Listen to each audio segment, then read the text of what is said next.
الحمد لله رب العالمين والصلاة والسلام على خاتم النبيين وعلى آله وصحبه أجمعين أما بعد فأعوذ بالله من الشيطان الرجيم بسم الله الرحمن الرحيم قال الله تعالى في سورة الأعراف ولما وقع عليهم الرجز قالوا يا موسى ادع لنا ربك بما عهد عندك لئن كشفت عنا الرجز لنؤمنن لك ولنرسلن معك بني اسرائیل۔ ترجمہ: اور جب ان پر عذاب واقع ہوتا تو کہتے کہ موسیٰ ہمارے لیے اپنے پروردگار سے دعا کرو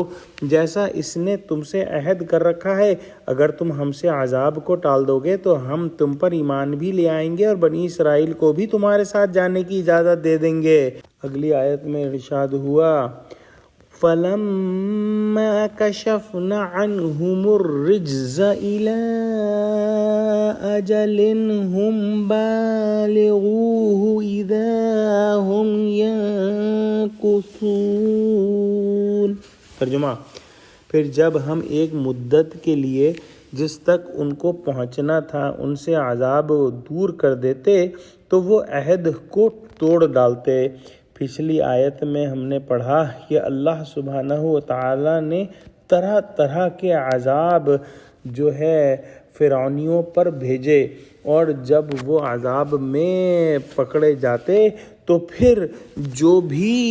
ان کو عذاب ہوتا اس سے گھبرا کر موسیٰ علیہ السلام کے پاس دوڑے جاتے اور پھر جو ہے موسیٰ علیہ السلام سے کہتے کہ اگر آپ اللہ سے دعا کریں اور اس عذاب کو ہم سے دفع کر دیں تو پھر ہم آپ پر ایمان بھی لے آئیں گے اور بنی اسرائیل کو بھی آپ کے ساتھ جانے کی اجازت دیں گے۔ گویا دلوں میں وہ حضرت موسیٰ کو مانتے تھے کہ وہ اللہ سبحانہ و تعالیٰ کے رسول ہیں اور جو ہے اللہ کے نبی ہونے کی حیثیت سے ان سے دعا کرنے کے لیے بھی درخواست کرتے۔ گویا عہد کا اطلاق یہاں پر نبوت پر ہوا، کیونکہ خدا اور نبی کے درمیان ایک طرح کا معاہدہ ہوتا ہے کہ خدا نبی کو خلعت اکرام اور اعانت سے سرفراز فرمائے گا اور نبی اس کی پیغام رسانی میں کوتاہی نہ کرے گا۔ لیکن جب اللہ سبحانہ و تعالی حضرت موسیٰ علیہ السلام کی دعا قبول فرماتے اور وہ عذاب ان سے ٹل جاتا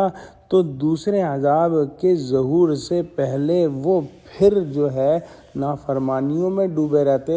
اور اپنے بات سے اپنے وعدے سے پھر جاتے اور پھر اللہ سبحانہ و تعالیٰ ان پر نیا عذاب بھیجتا۔ دعا کرتے ہیں کہ اللہ سبحانہ و تعالیٰ ہم کو قرآن کا فہم عطا فرما،